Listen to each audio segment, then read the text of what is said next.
क्या आप जानते हैं चलती नदी में कैसे बनाए जाते हैं पुल? इंजीनियर्स ने इन पुलों को बनाने के लिए किन तरीकों का इस्तेमाल किया होगा? आपने जरूर किसी नदी नहर के ऊपर या समुद्र के बीच में पुल बने हुए देखे होंगे। अधिकतर नदियों पर पुल पिलर के सहारे टिके रहते हैं। क्या आपके मन में भी इन पिलर्स को देखकर यह सवाल आया है कि आखिर नदी के इस बहाव के बीच इन पिलर को कैसे बनाया गया होगा? अगर हाँ, तो आज हम आपके इन सवालों का जवाब बताते हैं। आज जानेंगे कि आखिर नदी के बीच में पुल का निर्माण कैसे किया जाता है और पुल कितने प्रकार के होते हैं। ऐसे डाली जाती है नींव। जिस तरह किसी मकान या बिल्डिंग को बनाने से पहले उसकी नींव डाली जाती है, वैसे ही पुल में भी नींव बनाई जाती है। पुल बनाने के पूरे प्रोजेक्ट के आधार पर नींव को लेकर भी पहले प्लान बना लिया जाता है। यहाँ पानी के बीच में रखी जाने वाली नींव का नाम कॉफर डैम होता है। कॉफर डैम एक प्रकार से ड्रम के जैसे दिखते हैं। इन्हें क्रेन आदि के जरिए पानी के बीच में स्थापित कर दिया जाता है। कॉफर डैम को बनाने के लिए स्टील की बड़ी बड़ी प्लेट्स का इस्तेमाल होता है, इसीलिए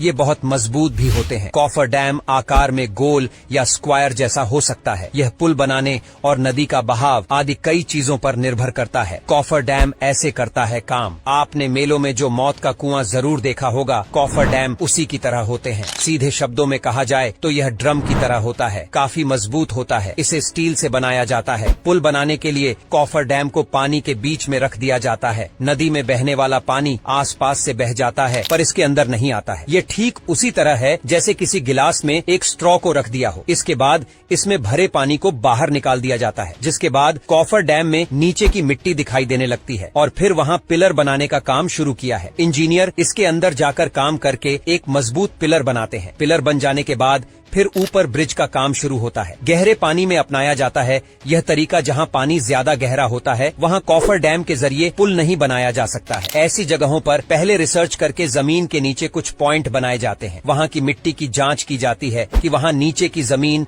पिलर बनाने लायक हो। इसके बाद उस जगह पर गड्ढे किए जाते हैं और उनमें कई पाइप ऊपर से नीचे डाले जाते हैं और वहां के पानी बाहर निकाला जाता है। फिर इन पाइप में सीमेंट और कंक्रीट आदि भरी जाती है। इस प्रकार कई पाइपों को मिलाकर एक एक पिलर बनाते हैं। ऐसे तैयार होता है पुल। पुल बनाते समय ज्यादातर काम दूसरी साइड पर चलता है। वहाँ पर पुल के ब्लॉक्स ऑफ गहरा को अलग से बना दिया जाते हैं, जिसके बाद इन ब्लॉक्स को एक से दूसरे पिलर के बीच सेट करते हुए एक पुल बनाया जाता है। वैसे कई पुल बिना पिलर वाले भी बनते हैं। ऐसे पुलों का निर्माण अलग तरीके से किया जाता है। नदी पर होते हैं इतनी तरह के पुल। पिलर वाले पुल बनाने के लिए पहले पानी की बहने की स्पीड, उसकी गहराई, पानी के नीचे की मिट्टी का प्रकार, पुल पर पड़ने वाला भार और पुल बनने के बाद गाड़ियों के भार आदि पर गहरा रिसर्च किया जाता है। रिसर्च के बाद पुल बनाने के काम प्रारंभ होता है। नदी पर बनने वाले पुल कई प्रकार के होते हैं। नदियों पर beam bridge, suspension bridge, arch bridge आदि प्रकार के पुल बनाए जाते हैं। आज के लिए बस इतना ही। मिलेंगे नेक्स्ट वीडियो में, तब तक के लिए बाय।